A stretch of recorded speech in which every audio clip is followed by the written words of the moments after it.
Okay, lesson 18. Sums, differences, products, quotients of functions, and compositions of functions. Really more, the sums, products, quotients, just how to work with functions. Okay, as we go into definition of derivative, which I believe is tomorrow, we need to be able to work with functions. Okay, so we're going to keep working on that skill here. Some basics.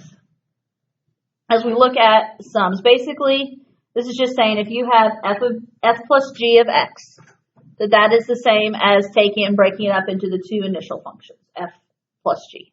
Okay, same can be true for subtraction. F minus g of x is the same as f of x minus g of x. Same can be true for multiplication and division. Okay, fg of x is f of x times g of x. F over g of x is f of x divided by g of x. Now, based on that, we are given that f of x is x squared and g of x is the square root of x. Find the following, including the domain. So we'll talk about domain as we go through this. So, thoughts on f plus g of x? So it's just f of x plus g of x, which would be x squared plus the square root of x. Correct. You guys with that one? F plus g of x is f of x plus g of x, which is x squared plus square root of x. Can I go any farther with x squared plus square root of x? No. So that is the answer for part A, and that's, in terms of what is f plus g of x. Now, the other question, though, was domain. Okay. When we talked about domain, there's two things to consider. Radicals and fractions. There's no fraction here because what do we know about a fraction? Denominator cannot be 0. Okay. Radicals, whatever is in the radical must be positive. So in this case, that would say that x has to be greater than or equal to 0 since that's what's under the radical. So how do I write this domain then? So it's like the weird symbol stuff, right? Where it's like x is in a family of reals such that x is greater than or equal to 0. Okay. The weird assembly stuff is one option, and so x is a member of the reals such that x is greater than or equal to 0. If you wanted to, you could do that in interval notation. What is interval notation for this?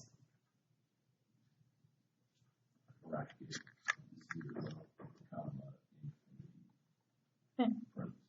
0 to infinity with a bracket on 0. My set notation got kind of goofy there. Is that what that's? Yeah, it's set notation is what we're using. And this little symbol here that kind of looks like a C with a mark in it or whatever, it's saying X is a member of the subset, the real numbers or whatever. It means subset, I guess is what I'm trying to say there. Right. That we're talking specifically about real numbers right now.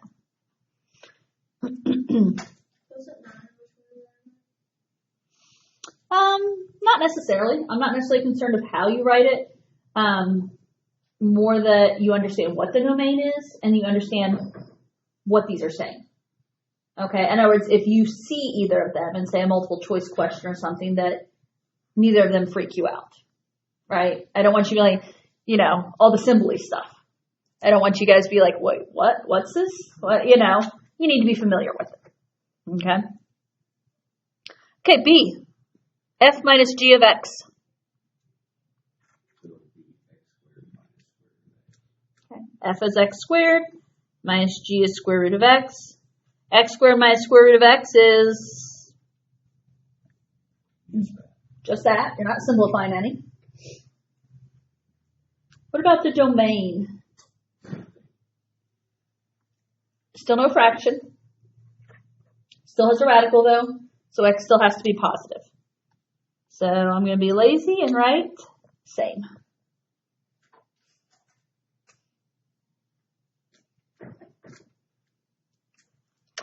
Okay, ready for C? FG of X.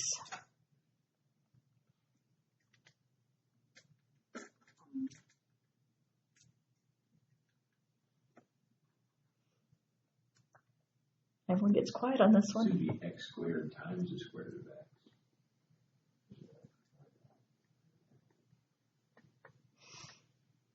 So x squared times the square root of x, which could possibly be written as x squared square root of x. There's also another way we could write this that would allow us to combine the x's.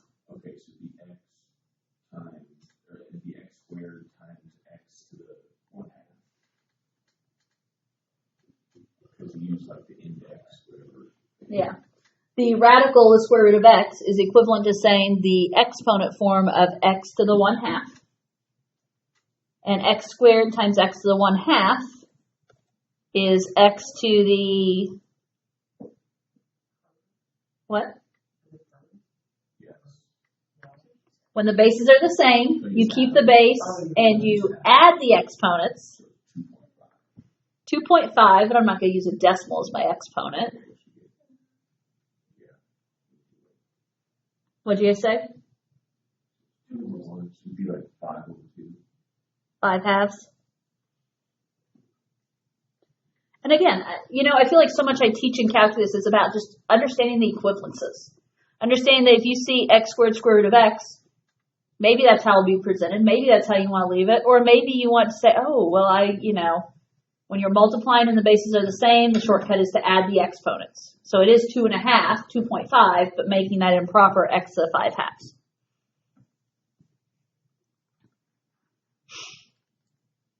So it's not that I'm saying the first form is wrong. We're talking equivalences here. What about the domain?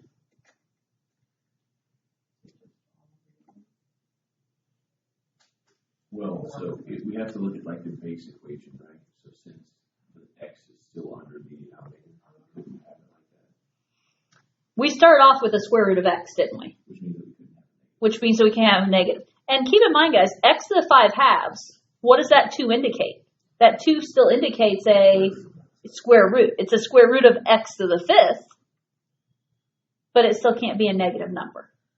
And that's why we should always go back and look at the original. Okay, where did x to the 5 halves come from? Okay, so that domain's the same as well. Okay, D. F over g of x. So the x squared over the square root of x, which is no-no because it has radical at the top. So x squared over square root of x. If we're not going to leave it like this, how do we rationalize is the word I'm going to use? So now you could multiply by negative square root of x, right? Actually, it wouldn't even have to be negative. You can just use square root of x. You only have to worry about the conjugate when there's two terms being added or subtracted. If it's just a single radical, you can just multiply by itself. Okay. And then is there also the other option of making the bottom one x to 1/2 and then doing something with that? Because I know it's like if you're dividing, you just subtract them and then put it where the higher power is. Mm-hmm. Right? So you can also do that. Yeah, the other option would be you could make it x squared divided by x to the 1/2. The bases are the same, so when you're dividing, the shortcut is subtract. 2 minus 1/2 is going to be 1.5, but improperly 1.5 is 3 halves. So ultimately, my answer is going to be x to the 3 halves. I like what you guys did. I'm going to go ahead and write down the rationalization here. The idea is if you multiply by square root of x, although in all honesty, this way is going to end up being longer than what we just talked about, in my opinion. But it really just comes down to what do you see?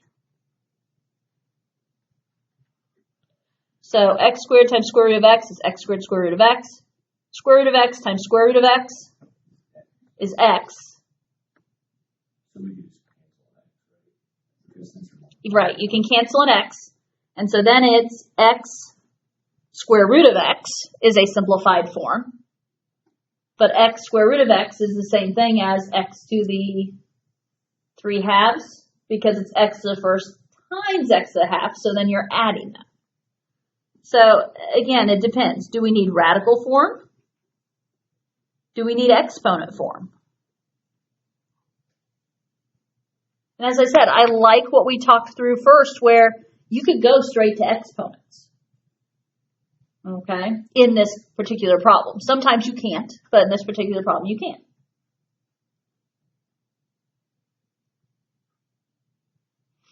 Okay. We need to go back and talk about domain.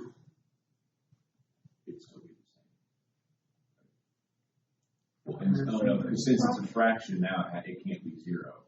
Okay. Right. So we still have the issue of there's a square root, and a square root must be positive. But the small slight difference is now that square root is in the denominator. So instead of saying x greater than or equal to 0, it has to be greater than 0. And so you can use that set notation and say x is a member of the reals such that x is greater than 0. Or you can use interval notation. It's still 0 to infinity, except that 0 is in a parenthesis setting.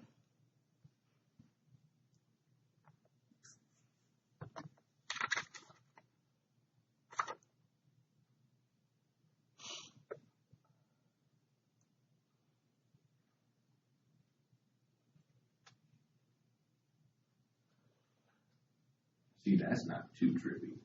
The next part where I remember, because I think we did this in Algebra 2, I remember the whole time I was doing, like, oh, I hate this. Well, and, you know, as we look at these composition of functions, it directly relates to definition of derivative and being, you know, it really does. So, okay, you guys got what we need there? Ready? Example 2. First of all, this is our composition circle, right? It looks like a multiplication dot, but it's hollow, so it's our composition circle. This is f is composed with g of x, commonly referred to as fog, right?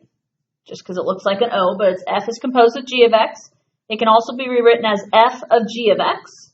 And the idea here is that the inside g of x, you plug that into f of x. Okay? So, let's look at example 2. Using the functions, f of x is defined as x squared plus 2. G of x is defined as 3x plus 5. And we're being asked to find the composite function fog. And then also state the domain of fog. So we're finding f composed with g of x. So what does f composed with g mean? That you're plugging in g of x with value of x in that. Okay, so I just wrote it as f of g of x. And when I write that as f of g of x, the insides are g, yes? So I'm going to take whatever g is and plug it into f. So f is the outside function, and we're going to put g into it. So if f is my outside function, what does f say? It says to take x and square it and add 2. But we're not going to use it as x. We're going to replace that x with whatever g is. So it says x squared plus 2. It means we're doing something squared plus 2. That's what the f of g of x is. It's something squared plus 2. But what is g? 3x plus 5, quantity squared, plus 2. Okay, or you'll often hear me say, okay, if I'm putting g in, every place I see an x, I'm going to replace it with 3x plus 5. So it was x squared, now it's 3x plus 5 squared. Okay, depending on the situation, maybe you leave it as is. Or maybe you clean it up. What do you know about 3x plus 5 quantity squared? It's not just 9x squared plus 25, is it? FOIL? 9x squared plus 30x. Okay. 3x times 3x is 9x squared. Outsides and insides is 15x and 15x, so plus 30x. 5 squared is 25, plus we already have a 2. Is it okay if I go ahead and write plus 27? Are you okay with that? Something I would never dream of doing in Algebra 2, and probably not even in Pre-Cal. And maybe I shouldn't be in Calc, I don't know. I try and make bigger. I try not to be quite so, spoon-feeding with it, but. Okay, it did also ask us to talk about domain.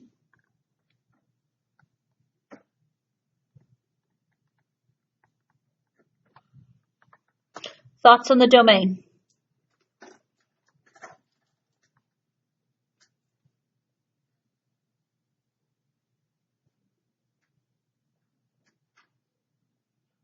So would this be one of the situations where we would want to graph it to find the domain? Or could you find it via the equation? We don't have to graph it. I mean, we can just use what we know. Because it doesn't have a fraction or it doesn't have a radical. So that makes me think that, hey, it's all reals could be x. Right? And here's what you know. 2 big things. There's no radicals, so there's no restrictions there. There's no denominators, so there's no restrictions there.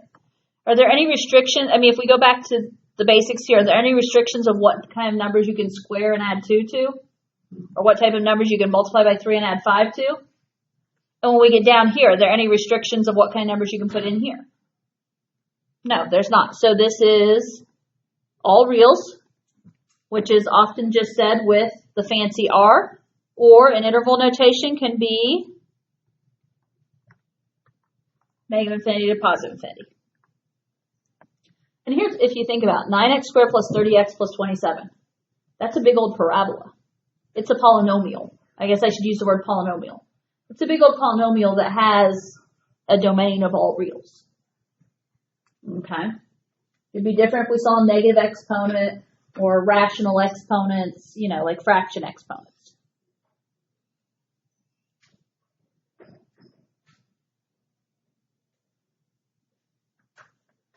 Okay, ready for example 3? Use the function f of x equals 2 plus sine x and g of x equals x minus pi over 2 to find f of g of x.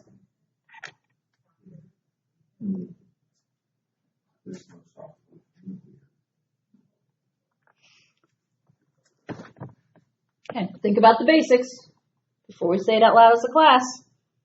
F of g of x. Do you know how to write out the basics here? Trying to give you guys a moment before I jump right into it. G is going into F. So in F, everywhere I see an X, I'm going to replace it with G.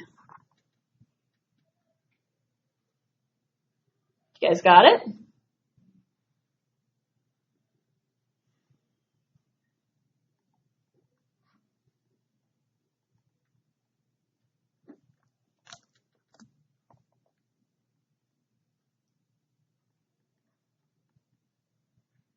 Well, this is actually much easier. That turns into something. Yep. I know, I saw Ross back there flipping pages to see what exactly it turned into. I think it's like cosine. It is cosine. Because there was one of those in the homework. Oh, maybe preparing you guys for this? Okay, so F is 2 plus sine x. G is x minus pi over 2. So every place I saw an x, I replaced it with x minus pi over 2. Now, you guys have flipped back. I'm trying to think, what are those identities even called? No. I know that's what went to my head. It's not half angle.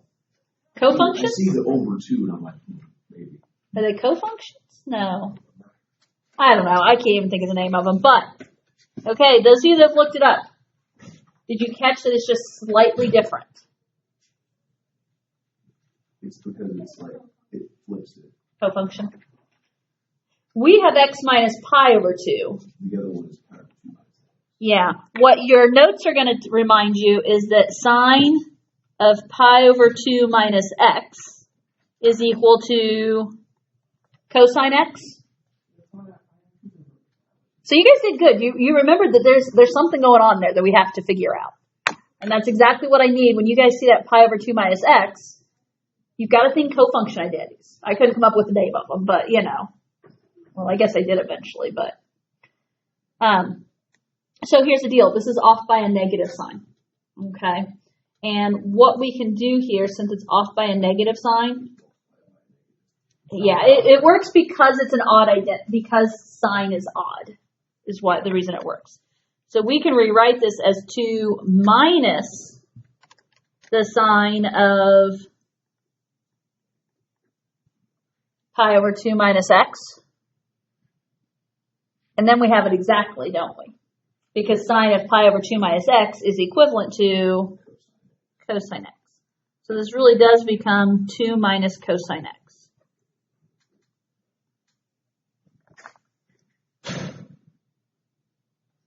And the domain on that is also, I know it didn't ask for it, but that would also be all wheels, right?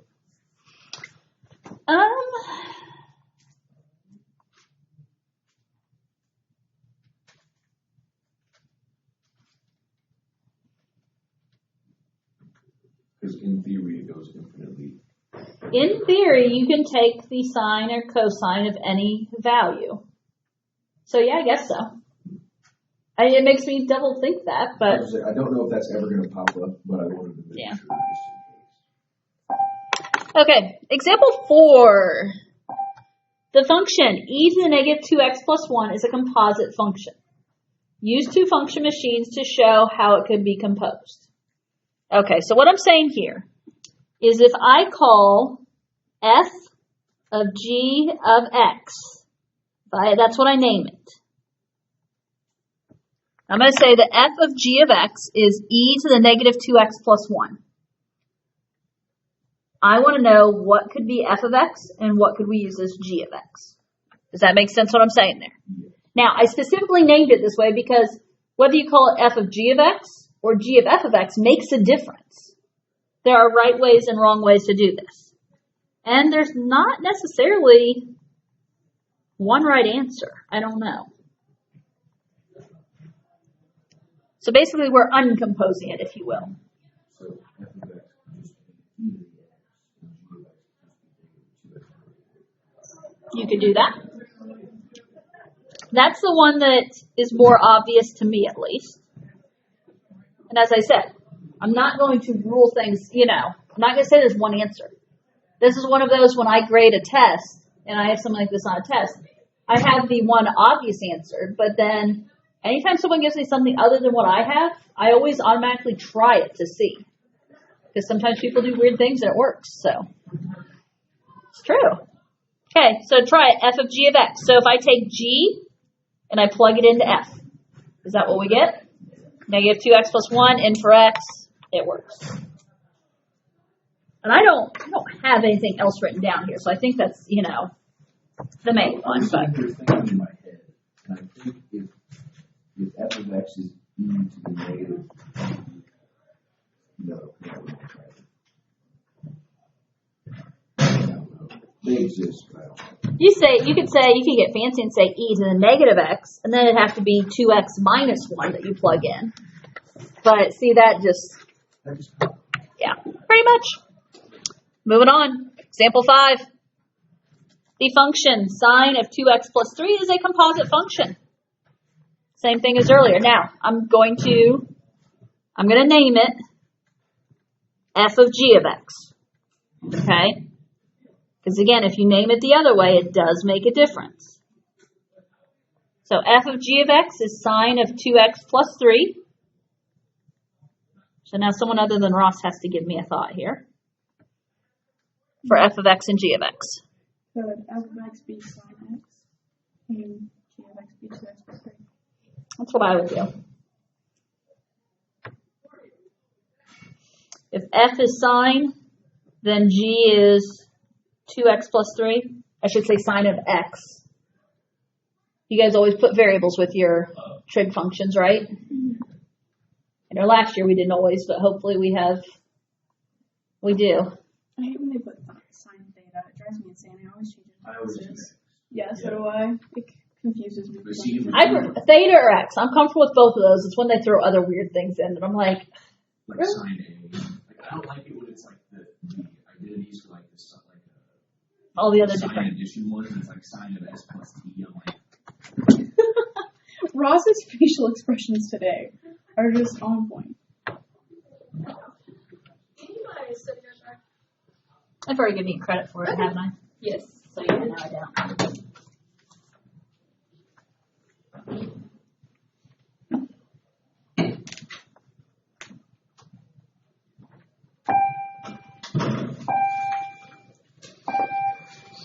Okay.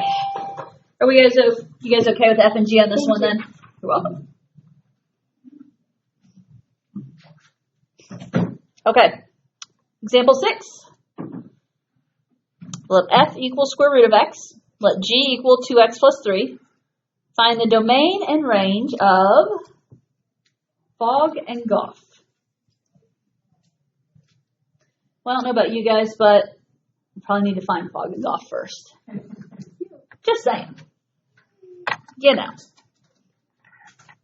So if we talk about Fogg, so f composed with g of x is the same as saying f of g of x. And what would you say about f of g of x?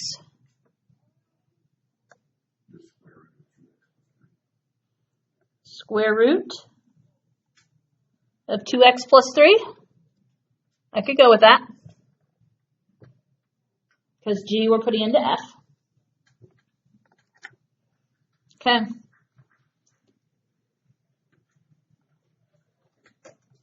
What about the domain?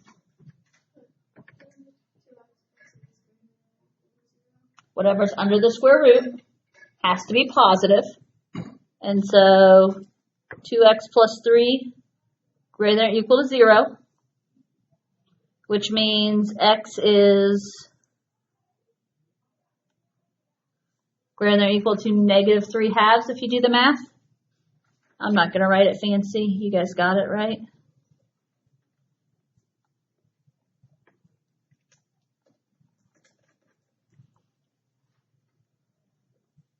We don't talk ranges often.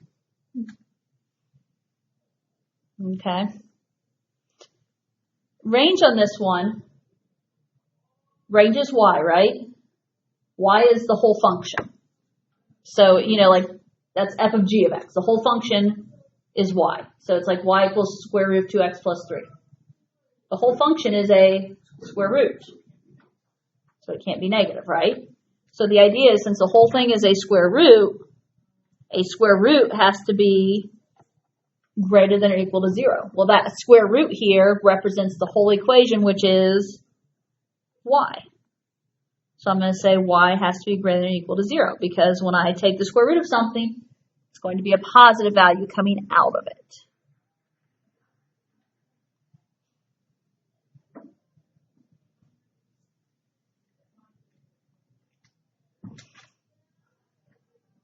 Okay, that was Fogg.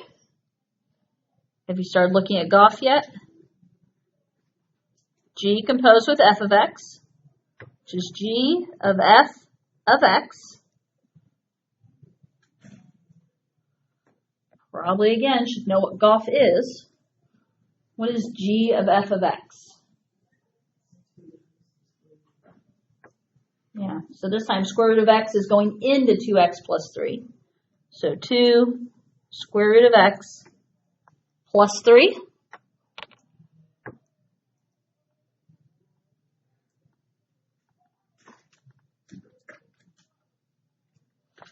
Domain. it just has to be greater than or equal to 0 in this one because it's not the whole thing. Yeah, so it's because nothing is being done to the actual square root. X can just be greater than or equal to 0. It's just whatever's under the square root has to be positive. So under the square root this time is just x. So just x has to be positive.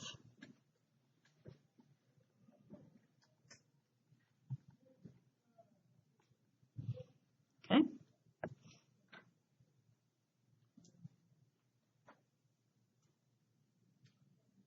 So since the whole function is in the square root, am I right in saying that y could be any real value? Well, if the square root has to be positive and then multiplied by 2 add 3, it'd still be everything positive, right? Not everything positive. You're on the right track. What you have to consider here. If you think about the domain, the smallest number I can put in here is 0, right? I can't put a negative in. And if I put in 0, that's the smallest result. Okay, so it has to be. Right. And this is why I said not just any bigger than a positive, but square root of 0 is 0. 2 times 0 is 0. So that value could be 0, but no matter what that value is, we're then going to have to add 3. And so it's the idea of it's a square root. Like that's what my brain's thinking. It's a square root that has to have a positive value plus 3. And so that is why I'm going to say y greater than or equal to 3.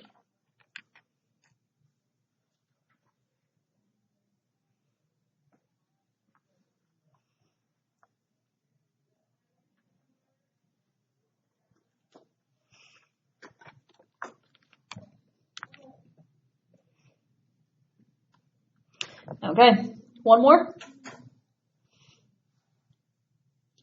Determine whether the following statement is true or false and explain why.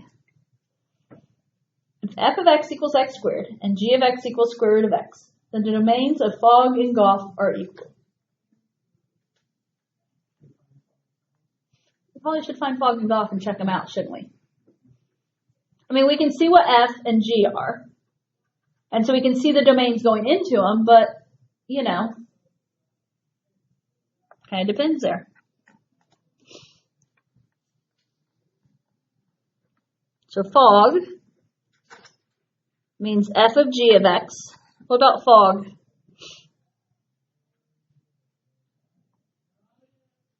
We're going to put g into f, so it's really going to be the square root of x squared. And technically, what is the square root of x squared? It's x. Okay, let's check out Goff. Goff is officially g of f of x, which this time f is going into g.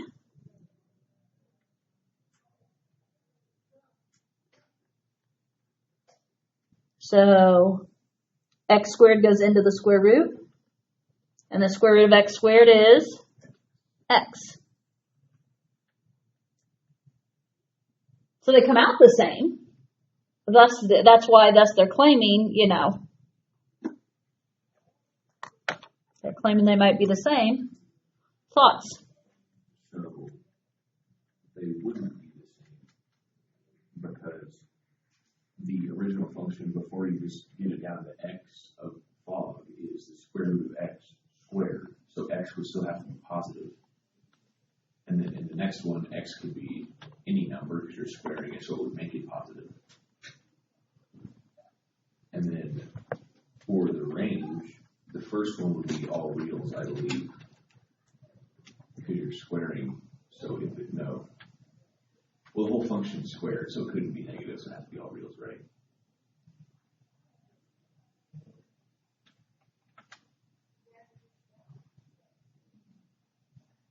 I don't know, it doesn't ask about range, so I'm having to stop and think for a moment. I feel like it could be all reals, although, well, on both of them, because you're squaring something, you're only ever going to get a positive result. So as much as we want to say it could be all reals, it also, I think, could just be y greater than or equal to 0. I think it could just be positives, but yeah, so the question here is, and it all comes down to, yes, they both equal x, but it's how we get to that x that you always have to consider. In this one, we took the square root of an x, which means that x had to be positive. before we ever got to the squaring point. This one, you took some number and squared it. That could have been a negative number. You squared it, and now it's ready to take a square root, so it's all good. So I am going to say false. And the false is fog uses x greater than or equal to 0. Goth uses all reals.